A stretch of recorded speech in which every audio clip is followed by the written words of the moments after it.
Sean?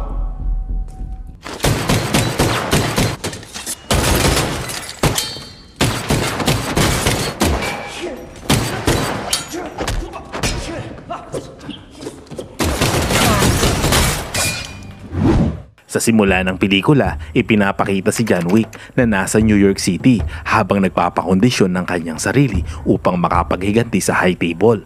Ilang sandali pa ay dumating naman si Bowery King na may dalang bagong suit para kay John Wick. Lumipat ang eksena sa Morocco kung saan nakikipaghabulan si John Wick na nakasakay ng kabayo upang puntahan naman ang The Elders na isa sa pinakamataas sa high table.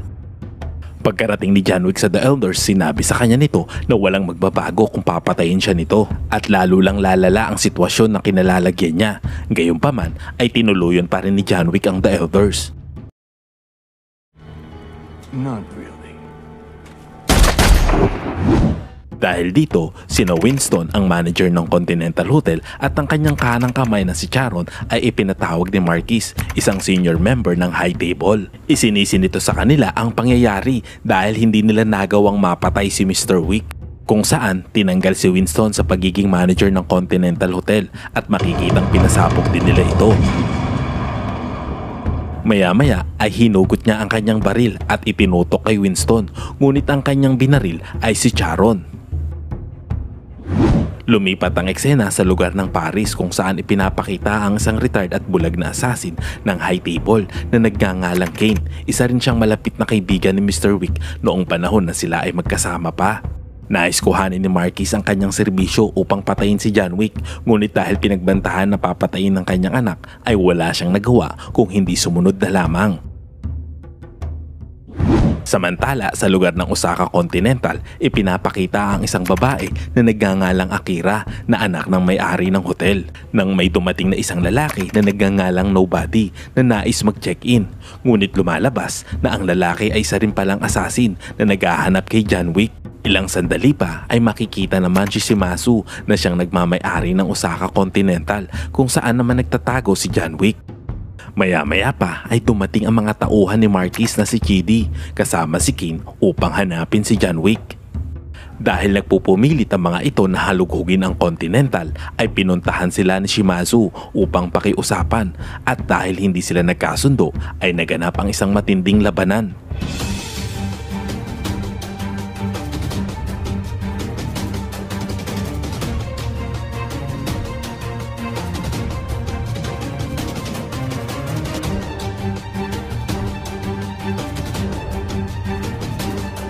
Sa unang pagkakataon ay nagkaharap sina John Wick at Kane kung saan makikita na halos pantay ang kanilang estilo sa pakikipaglaban.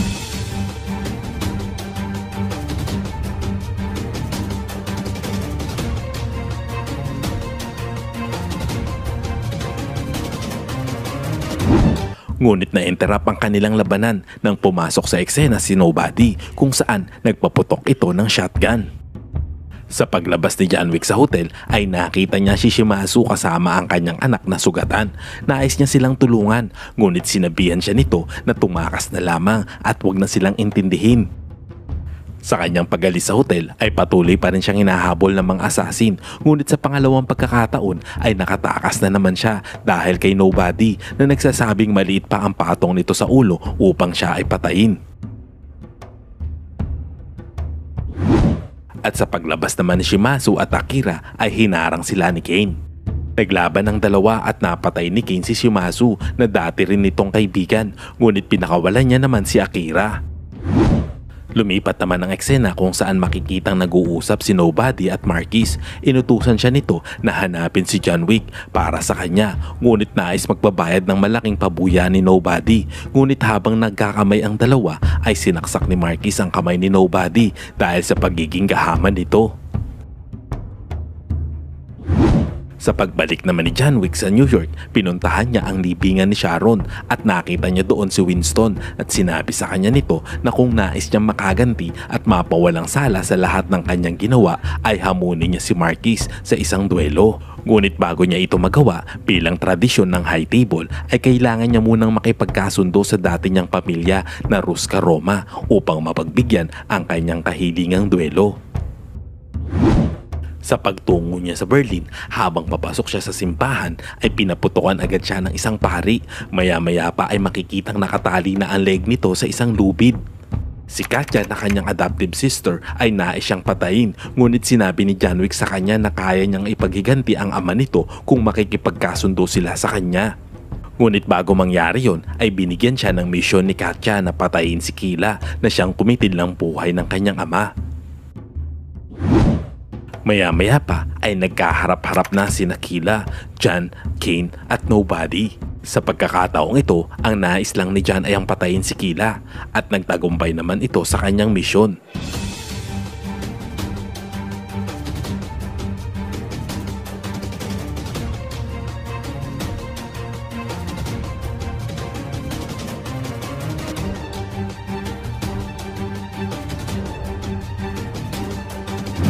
Dahil dito ay natuloy ang kasunduan ni Katya at John na maging isang pamilya muli at sa pagkakataong ito ay maaari niya na ring hamunin ng duelo si Marquis.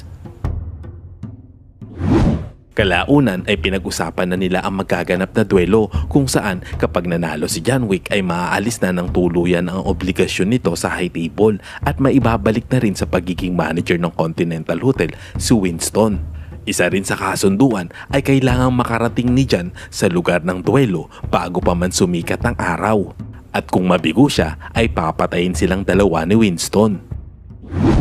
Sa ibang eksena ay makikita naman si Bowery King na dumating mula sa Paris upang bigyan siya ng bagong weapon at ballistic suit. Pagdating ng araw ng tunggal ay gumawa ng paraan si Marquis upang hindi makarating si John sa tamang oras. Tinaasan nito ang pabuya ng kanyang ulo ng hanggang $40 million. Sa paraang ito ay maraming assassin ang magkaka-interes na patayin si John at madidelay ang kanyang pagdating. Tulad ng inaasahan, isang matinding labanan ang naganap at labis na nahirapan si John sa kanyang pagpunta sa lugar kung saan gaganapin ang duelo.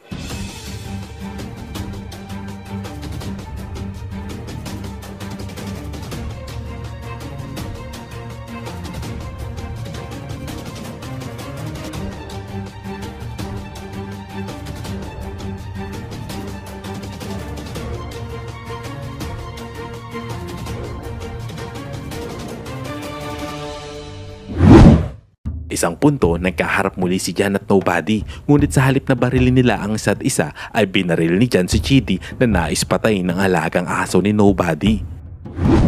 Sa huling stage, upang tuluyang makarating sa lugar ng duelo ay kailangan niyang akyatin ang isang mataas na hagdan papunta roon, ngunit sa kanyang pag-akyat ay sandamakmak na tulisan ang humarang sa kanya.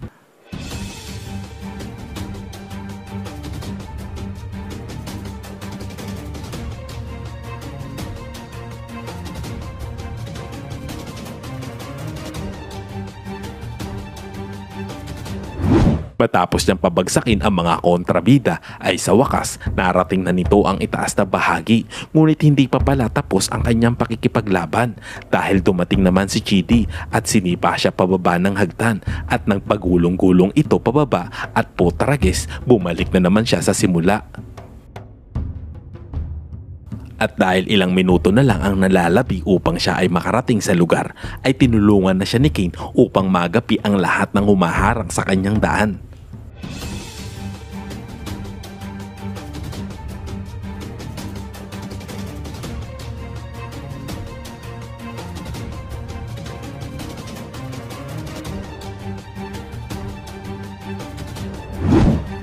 Sa isang punto ay muntik na siyang mapatay ni Chidi, ngunit nakaligtas na naman ito dahil sa tulong ni Nobody.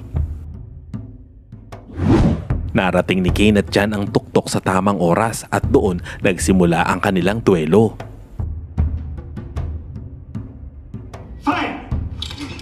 Sa una at pangalawang putok ay nasugatan lamang nila ang isa't isa. At sa huling round ng duelo ay kritikal na tinamaan ni Kane si John at kung saan hindi naman nagpaputok ng baril si John. Sa pag-aakalang talo na si John ay kinuha ni Marquis ang baril kay Kane at nais nang siya na mismo ang tatapos dito. At nang tangka niya na itong pabarilin ay sinabihan siya ni Winston na hindi nagpaputok si John at sabay binaril ni John ang ulo ni Marquis. At sa wakas ay matagumpay na nalinis ni John ang kanyang pangalan at naibalik ni Winston ang kanyang pagiging manager. Sa pagbaba ni John Wick sa hagdan ay naupo siya sa isang baitang at naalala niya ang kanyang asawa. Ngunit dahil sa malubhang sugat na natamo nito ay namatay din si John Wick.